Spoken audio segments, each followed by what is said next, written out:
Başlayırsınız.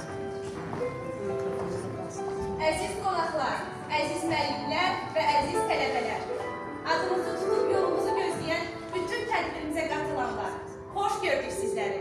Hər vaxtınız xeyirli olsun. Uşaq dünyası ilə bağlı ömürlərin hamısı xoşbəxtdir. Çünki uşaq elə bir varlıqdır ki, hiylə bilmir, siyasətlə danışmır. Dünya malı xatirinə cinayətə getmir.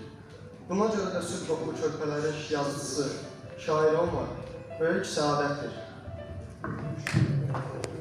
Dünyada uşaq dünyası qədər sadə, aydın, obrazlı, düşündürücü və pak bədii ədəbiyyat mənbəyi göstərmək çətindir.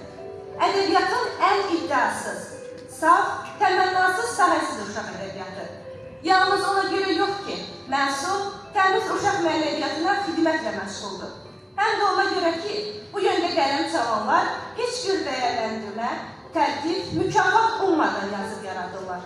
Bugün biz onlardan birini, tanınmış uşaq şairi, dramaturg, Azərbaycan və İsrail Yazarlar Birliyinin üzvü Simah Şeydanı xatırlayacaq.